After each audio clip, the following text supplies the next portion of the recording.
Alors, exercice supplémentaire, on nous demande de déterminer le domaine de la fonction suivante. Pour déterminer son domaine de définition, je vais devoir réaliser les conditions d'existence. Alors ici j'ai une racine carrée, donc quand on a une racine carrée, tout ce qui est à l'intérieur, donc l'entièreté de ma fraction ici, doit être positif. Donc j'ai moins x carré plus 3x moins 4 sur 2x carré plus 3x moins 2, qui doit être plus grand ou égal à 0. Alors, pour déterminer quand est-ce qu'une fraction est positive, je vais devoir réaliser un tableau de signes. Dans ce tableau de signes, j'aurai une ligne pour le numérateur et une ligne pour le dénominateur. Et je combinerai ensuite les signes pour avoir le signe de ma fraction. Alors, normalement, j'ai une deuxième condition d'existence.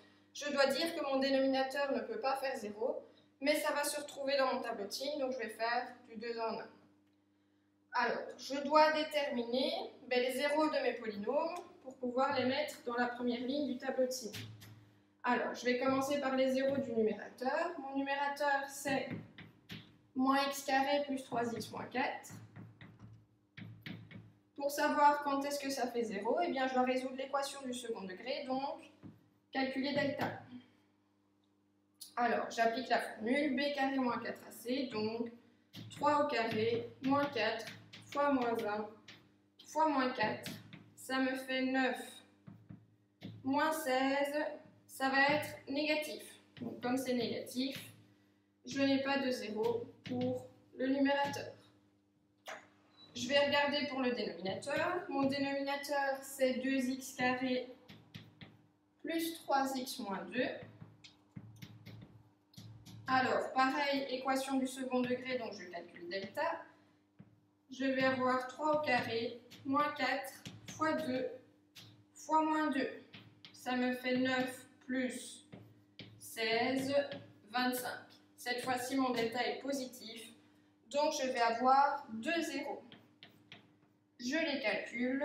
Je vais faire moins 3 plus ou moins la racine de delta, donc 5, sur 2a, donc sur 4. Alors, si je fais plus, moins 3 plus 5, ça fait 2. 2 divisé par 4, 1 demi. Si je fais moins, moins 3 moins 5, ça fait moins 8. Moins 8 sur 4, moins 2. J'ai donc deux valeurs à placer dans mon tableau de signes. Je les mets de la plus petite à la plus grande. Donc d'abord moins 2 et ensuite 1 demi. Alors, j'ai deux polynômes de degré 2. Je me rappelle la règle de signe dans le second degré. On met le signe de A partout, sauf quand delta positif, on met l'opposé entre les deux zéros. Donc ici, pour mon numérateur, il n'y avait pas de 0. Donc c'est le signe de A partout. Mon coefficient de x carré est négatif. Donc mon polynôme sera toujours négatif. Tandis qu'au dénominateur, j'avais 2 zéros. Le coefficient du x carré est positif. Donc je mets plus à l'extérieur et moins à l'intérieur. Je combine les signes. Quand j'ai un 0 au dénominateur, ça n'existe pas. C'est donc mes conditions d'existence pour le dénominateur qui ne peut pas faire 0. Ensuite, je combine les signes. Je vais avoir moins. Moins et moins, ça donne plus. Et moins. Alors, je voulais que ma fraction soit positive. Donc, ce que je vais prendre, c'est ce qui est entre moins 2 et 1 demi. Moins 2 et 1 demi, ce sont les valeurs qui annulent mon dénominateur. Donc, je mets 2 points rouges.